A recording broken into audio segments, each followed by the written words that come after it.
আসসালামু আলাইকুম রহমতুল্লাহ। 2026 সালের গরিবের আনন্দদান প্রকল্প, যেটা অসহায় এতিম মানুষদের এক মাস ব্যাপী ইফতার দেওয়ার কথা ছিল, সেটা ইনশাআল্লাহ কিছুক্ষণের মধ্যে শুরু হয়ে যাবে। আমরা ডিস্ট্রিবিউট শুরু করে দেব। সব বাজার করা সম্পন্ন হয়েছে। কিছু সমস্যার কারণে প্রথম রোজা অর্থাৎ গতকাল আমরা সেটা করতে পারিনি, আজকে থেকে শুরু করছি। আমাদের এদিকে মসজিদের ইফতার রেডি হচ্ছে, এদিকে আমাদের গরিবের অসহায়দের যে আনন্দদান প্রকল্প তার ইফতার প্যাক হচ্ছে। সবই প্রায় হয়ে গেছে, কিছুটা বাকি আছে। তো মোটামুটি 5-6 রকমের ফল রয়েছে, পাশাপাশি 5 রকমের শুকনো খাবার রয়েছে।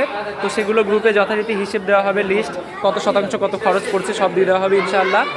সব কথার মোট কথা হচ্ছে, আগেরবার আমাদের 2025-এ মোট 4টে গ্রামের অসহায় মানুষদেরকে ইফতার দেওয়া হতো। এবারে ইনশাআল্লাহ আমরা আরও বেশি গ্রামে দিতে চাইছি, তবে সবটাই সম্ভব হবে তোমাদের আর্থিক সহযোগিতার জন্য।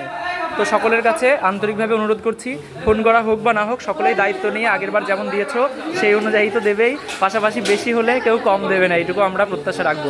সকলের কাছে আন্তরিকভাবে অনুরোধ, সকলে আমাদেরকে বিভিন্নভাবে সাহায্য করবে আর আমাদের মসজিদের এই সমস্ত কাজে যাতে আমরা আরও এগিয়ে যাই, ইটাবাড়িয়া যুবকবৃন্দ সেই দিক থেকে সাহায্য করবে। সকলকে আসসালামু আলাইকুম রহমতুল্লাহ।